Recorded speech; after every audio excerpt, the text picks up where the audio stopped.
اللہ تعالیٰ نے فجر میں جاگنے کا حکم کیوں دیا ہے؟ سائنسدانوں کی یہ ریسرچ آپ کو ہلا کر رکھ دے گی۔ سائنسدانوں نے فجر کی نماز کے وقت پر ریسرچ کی کہ صبح کے وقت جاگنے سے کیا ہوتا ہے، تو تحقیق میں جو معلوم ہوا سن کر آپ کبھی فجر کی نماز نہیں چھوڑیں گے۔ اور حضور صلی اللہ علیہ وآلہ وسلم نے کیوں فرمایا تھا کہ اس کی فضیلت جان لیتے تو فجر کی نماز ضرور پڑھتے، کیونکہ اعوذ باللہ من الشیطان الرجیم بسم اللہ الرحمن الرحیم، اللہ کے احکام کو بجا لانے اور ممنوعات سے اجتناب برتنے کا نام بندگی و عبادت ہے۔ اسلام کے نزدیک عبادت کا مفہوم نہایت وسیع ہے۔ اسلام کا مطالبہ ہے کہ انسان کی پوری زندگی عبادت سے عبارت ہو، وہ اس طرح زندگی بسر کرے کہ اس کا ہر کام عبادت میں شمار ہو، اور اس کا واحد طریقہ یہی ہے کہ وہ اللہ کے بتائے ہوئے طریقوں کے مطابق زندگی گزاریں۔ ہر بات میں حکم الہی کو پیش نظر رکھے اسلام اس بڑی عبادت کے لیے انسان کو جن ذرائع سے تیار اور اس کی تربیت کرتا ہے، اور فی عام میں انہیں عبادت کہا جاتا ہے، لیکن دراصل یہ تمرینات عبادت ہے۔ انہیں ارکان اسلام بھی اس وجہ سے کہا جاتا ہے کہ اسلام کی عمارت انہی ستونوں پر قائم ہے۔ ارکان اسلام میں نماز سیر فہرست اور پہلے نمبر پر ہے۔ ان تمام عبادات میں نماز کو جو اہمیت و فضیلت حاصل ہے وہ کسی بھی صاحب ایمان اہل نظر سے پوشیدہ نہیں ہے۔ نماز کی اہمیت کا اندازہ اس بات سے لگائیں کہ قرآن کریم کی ہر پیغام میں صلاح یعنی نماز کا لفظ حرف جلی میں موجود ہے۔ ایمان کے بعد سب سے اہم رکن جس کا مطالبہ اہل اسلام سے کیا گیا وہ نماز ہی ہے۔ نماز مسلمانوں کی دینی پہچان اور امتیازی نشان ہے۔ یہی وجہ ہے کہ قرآن و حدیث میں اس کی ادائیگی پر بہت زیادہ زور اور ترک کرنے پر وعید موجود ہے۔ فرمان نبوی صلی اللہ علیہ وآلہ وسلم، نماز کے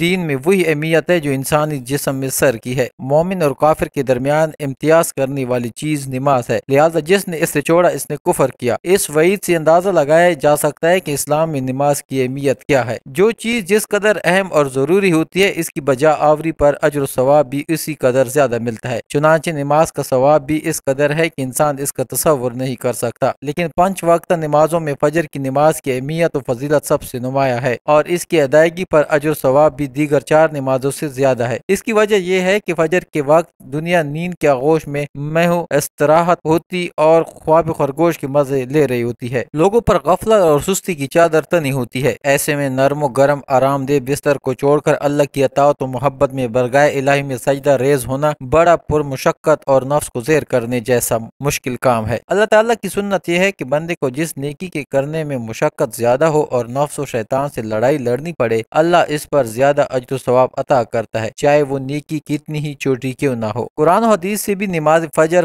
کی قرات اور تلاوت قرآن کی اہمیت اجاگر ہوتی ہے، جس سے فجر کے وقت اور نماز فجر کی اہمیت کا پتہ چلتا ہے۔ سورہ بنی اسرائیل میں فرمایا، فجر کا قرآن، بے شک فجر کی نماز میں پڑھا جانے والا قرآن محسوس و مشہود ہو کر سامنے آ جاتا ہے۔ یعنی اگر فجر کی نماز میں پڑھا جانے والا قرآن اگر سمجھ کر بغور پڑھا یا سنا جائے تو وقت فجر کے تمام انوار و تجلیات قرآنی فیض و برکات مستقل ہو کر اللہ کے وجود اور اس کی وحدانیت کی گواہی دیتے محسوس ہوتے ہیں۔ حدیث نبوی سے بھی نماز کی اہمیت و فضیلت اور رانیت کا پتہ چلتا ہے۔ آپ صلی اللہ علیہ وآلہ وسلم نے فرمایا کہ فجر کی 2 رکعت سنتے دنیا اور دنیا کی ہر چیز سے افضل ہے۔ قرآن و حدیث اور اسلامی لٹریچر میں دنیا سے مراد مشرق و مغرب، شمال و جنوب کا کرۂ ارض نہیں، بلکہ دنیا سے مراد یہ کائنات اور اس کے تمام تر نعمتیں، خزانے، دولت، ثروت اور حکومت و ستوت مراد ہے۔ سوچئے جب فجر کی 2 رکعتیں سنتوں کی یہ فضیلت ہے کہ پوری دنیا کی نعمتیں اور خزانے اس کے سامنے ماند اور ہیش ہیں، تو پھر فجر کے فرض کا کیا عالم ہوگا۔ صحیح مسلم کی روایت میں ہے کہ رسول اللہ صلی اللہ علیہ وسلم نے فرمایا، جو شخص فجر کی نماز پڑھ لیتا ہے وہ اللہ کے ذمے میں آ جاتا ہے، یعنی جو شخص نماز فجر کا فریضہ ادا کر لیتا ہے وہ اللہ کی حفاظت میں آ جاتا ہے اور اسے کوئی بھی نقصان نہیں پہنچا سکتا۔ بخاری و مسلم ہی کی ایک روایت میں ہے کہ جس نے 2 ٹھنڈے وقت کی نمازیں فجر اور عصر ادا کر لی وہ جنت میں داخل ہوگا۔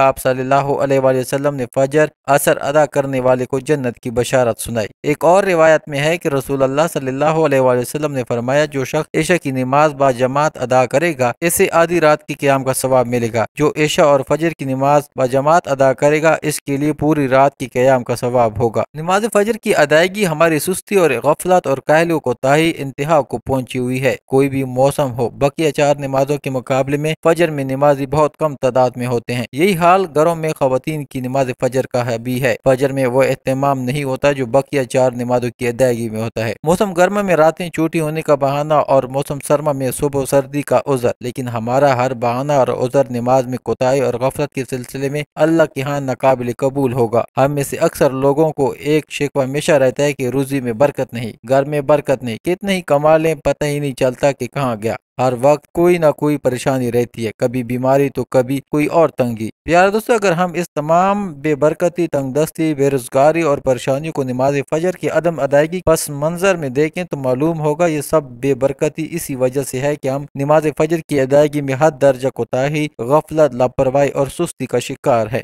رسول اللہ صلی اللہ علیہ وآلہ وسلم کی اس حوالے سے متعدد احادیث موجود ہے جن میں رزق کی تقسیم و فراوانی اور برکت کو نماز فجر کی ادائیگی سے مشروط کیا گیا۔ ایک فرمان نبی صلی اللہ علیہ وسلم کا مفہوم ہے کہ رزق تقسیم کرنے والا فرشتہ ہر صبح فجر کے وقت بندوں کا رزق لے کر زمین پر اترتا ہے، لہذا جو دروازہ فجر کے وقت کھلا ہوتا ہے فرشتہ اس کا رزق دروازے پر رکھ کر چلا جاتا ہے، اور جو دروازہ فجر کے وقت بند ہوتا ہے فرشتہ اس کا رزق واپس لے کر چلا جاتا ہے۔ پیارے دوستو، اس فرمان نبی صلی اللہ علیہ وآلہ وسلم نے فجر کے وقت دروازہ کھلا ہونے کا مطلب یہ ہے کہ جس گھر کے افراد صبح فجر کے وقت بیدار ہو کر نماز فجر ادا کرتے ہیں انہیں ان کا رزق عطا کر دیا جاتا ہے۔ دروازہ بند ہونے سے مراد یہ ہے کہ جس گھر کے رہنے والے صبح فجر کے وقت سوتے رہتے ہیں اور نماز فجر کی ادائیگی میں غفلت و کوتاہی کے مرتکب ہوتے ہیں انہیں ان کے رزق سے محروم رکھا جاتا ہے۔ ہم میں سے اکثر نماز فجر خصوصاً اور دیگر نمازوں کو عموماً چھوڑ کر اپنے گھروں میں خیر و برکت کے لیے قرآن خوانی، میلاد کی محافل، انعقاد، لوح قرآن کی تعویذ، آویزہ کرنے جیسے نیک کاموں کی طرف متوجہ ہوتے ہیں۔ اس سے تو انکار نہیں، بلا شبہ ان تمام کارہائے خیر میں برکت کا عنصر موجود ہوتا ہے، لیکن قرآن خوانی، محفل میلاد، لوح قرآن کے نقوش گھر میں آویزہ کرنے سے خیر و برکت کا ہونا نماز کی ادائیگی سے مشروط ہے۔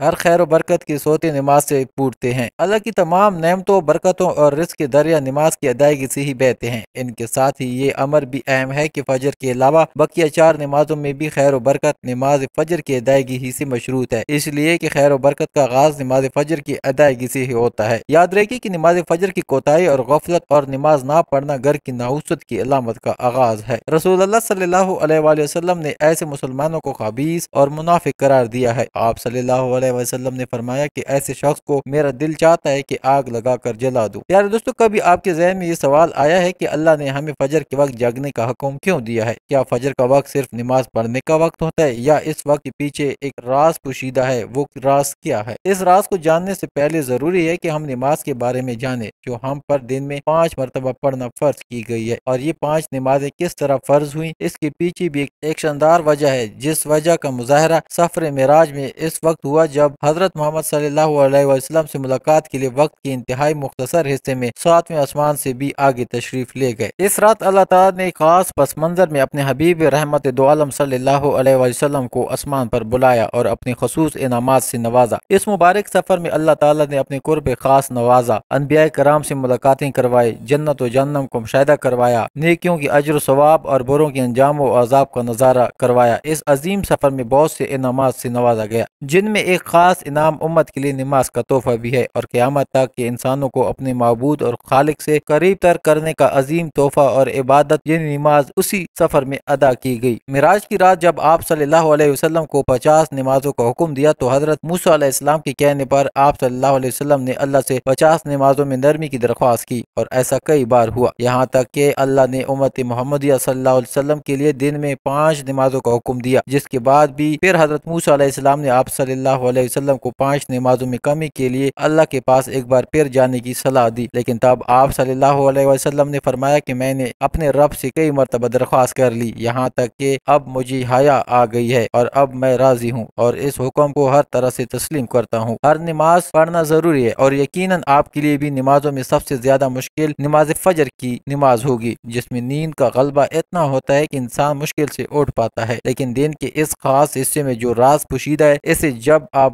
جانو گے تو یقین کریں آپ فجر کی نماز کبھی نہیں چھوڑنا چاہیں گے۔ دنیا میں کئی ایسے لوگ ہیں جنہیں سلیپ ڈس آرڈر یا بے خوابی کی شکایت ہوتی ہے، جس میں وہ ساری رات سو نہیں پاتے، یعنی انہیں نیند نہ آنے کی بیماری ہوتی ہے، اور پورا دن کام کاج کر کے جب رات کو بھی سو نہیں سکتے تب کئی طرح کے ذہنی اور جسمانی بیماریاں جنم لیتی ہے، اور اس سلیپ ڈس آرڈر کا شکار آج ہر دوسرا تیسرا انسان ہو رہا ہے، جس کی بڑی وجہ اللہ کے احکامات کو پیچھے چھوڑ کر دنیا کے رنگینوں کے پیچھے بھاگنا ہے۔